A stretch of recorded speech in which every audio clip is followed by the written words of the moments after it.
IFW, the international voice of freight and logistics.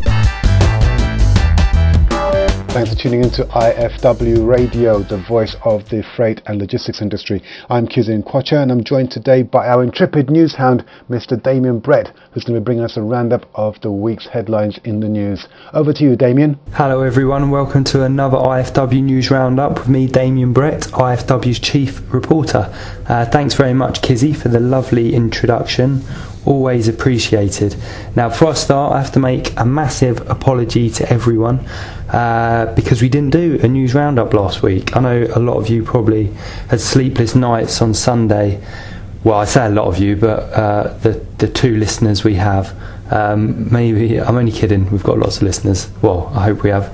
But whoever listens to it probably had a sleepless night on Sunday, waiting in anticipation for what is undoubtedly the highlight of their week, only to find out that we let them down, and it was entirely my fault. Well, I say my fault or the equipment's fault, because we recorded the bulletin, and for some reason Kizzy spent a lot of Saturday morning trying to make it sound good, but I'd done something in the recording process that had made it sound terrible. So yeah, I apologise for that, sorry. And although I said it's the tools, a bad workman always blames his tools.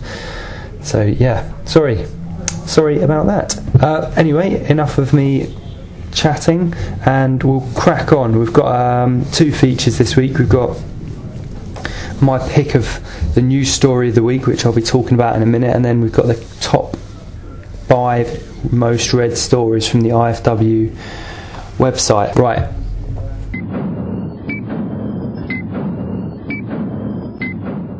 Onwards and upwards, and my story of the week, which one I've been following quite closely, and that's that Stena Line's purchase of 2 DFDS Seaways Irish sea routes is being investigated by a second competition authority.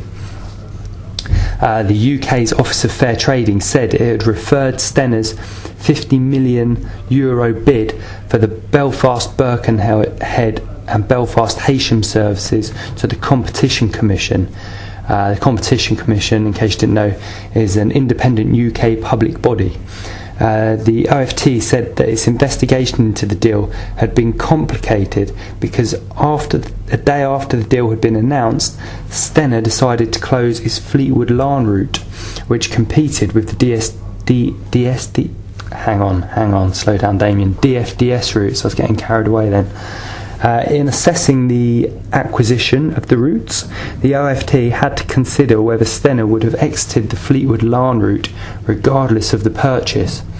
If so, the closure and not the merger may be the reason for the loss of competition. But after all, the OFT said the evidence available was not compelling enough to dismiss its concerns that the closure of the route may have been influenced by the purchase. For this reason, in its assessment, the OFT examined the acquisition as if Stena's Fleetwood Larne service had continued to operate. Meanwhile, the Irish Competition Authority has already announced that it is investigating the deal further after initial scrutiny proved to be inconclusive. When the ICA, that's the Irish Competition Authority, announced the full investigation, hauliers expressed concerns to IFW that the deal and the loss of routes would result in increased prices on the trade. I don't know if you've been following this story anyway, but this all stems from DFDS Seaways' takeover of Norfolk Line, and they inherited 4 Irish sea services when they purchased Norfolk Line. They closed 2 and then sold these other 2 to Stena, which was a great shame. And they said the reason for that was that there was too much capacity on the market, and they couldn't turn the routes around. They'd been loss-making for a number of years. So this is the next stage in that, and it'll be interesting to see what DFDS Seaways will do if the deal's rejected. I mean, I assume that they would close these routes down as well if they don't want to be in the Irish Sea.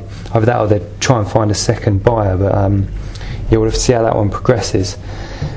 So that's my story of the week anyway, just because it's been going on for ages. 5. The 5th most read story of the week, with a whopping 528 page views, is that there you go, see, built it really up and then couldn't even get 2 letters in without messing it up. 528 views.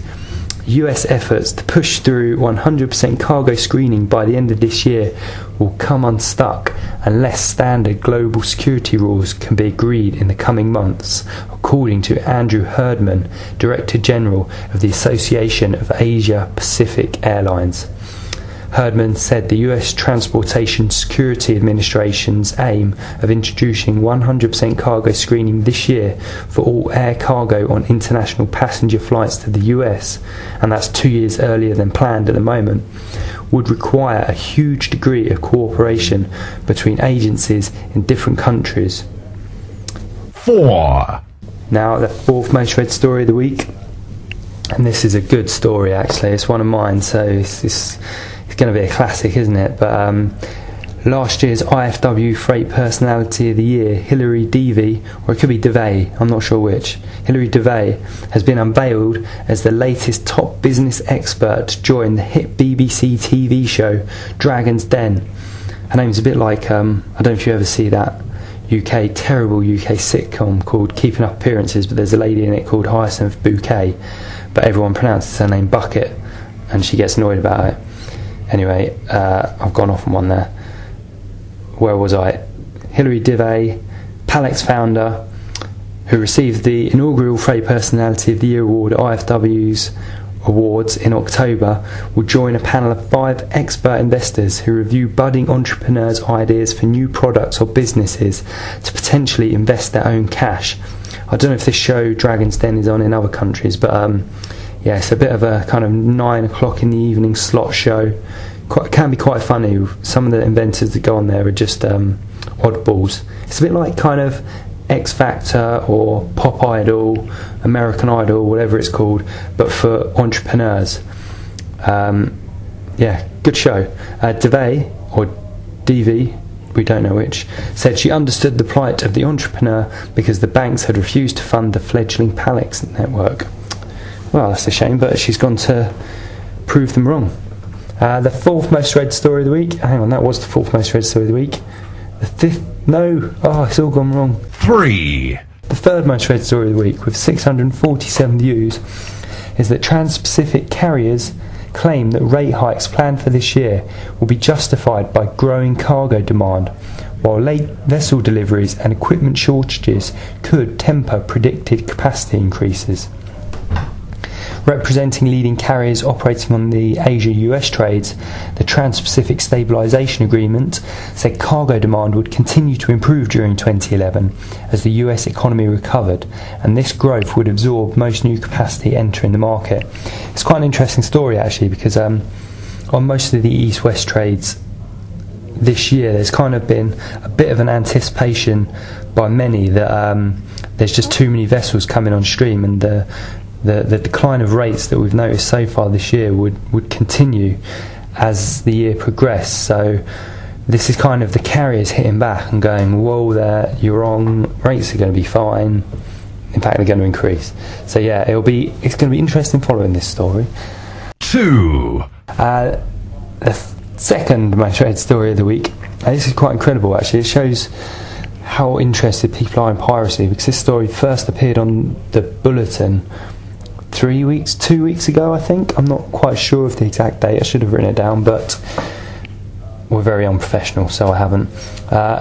And it's got 770 views. It's a Kizzy and Quatcher story. Anti-piracy groups have expressed their fury at the cold-blooded execution of a seafarer by Somali pirates. The next line I've got written down here is a list of a load of organisations, all with international in their name, but they're ship owner organisations and transport worker organisations, and they all quite rightly express their dismay at the murder on the cargo ship Beluga Nomination of a seafarer. And actually IFW's sister publication Containerisation International said that a second seafarer had actually been killed during the incident. It's a terrible story, and one we hope we don't have to write too often. 1. But sticking with piracy, the most read story of the week with 926 views, and it's written by me, so you know, it's a bit of a classic. I haven't actually had the most read story for about three weeks now, so it's nice to be back up there. And that's that the Indian Navy and Coast Guard captured a group of 28 pirates after a failed hijacking, just days after they'd captured another band of 15 pirates who had been terrorising shipping for months. Officers said the 28 pirates had surrendered in the early hours of the 6th of February after warning shots were fired at the group. The pirates had attempted to hijack the Greek-flagged cargo ship Chios, I hope that's how you pronounce it, apologies if it's not, and this came just days after the Indian Navy intercepted a Thai fishing vessel, the Prantalay, which was being used by pirates as a mothership to launch attacks. The Navy said the vessel had been a risk to international shipping for many months and had carried out several attacks. Right, well, that's it from the news roundup for this week. Before I go, I've been asked to remind everyone to take a look at IFW's letters page, where we publish all our letters. And this week, for the first time, we awarded a letter, the Letter of the Week accolade. So yeah, take a look on We've Got Mail on ifw-net.com and have a quick look at some of the letters there. Some of them are very interesting. Some of them, I don't know where these people come from, but some of them seem to be shooting from the hip, shall we say. With some quite strong opinions, but they're quite good to read anyway. So take a look. And also, if you've got any news you want us to cover, you can email me at damien.brett@informer.com or kizzy.nquatcher@informer.com. But yeah, that's enough for me. Take care, everyone. Hope you enjoyed the countdown, and speak to you next week. IFW, the international voice of freight and logistics.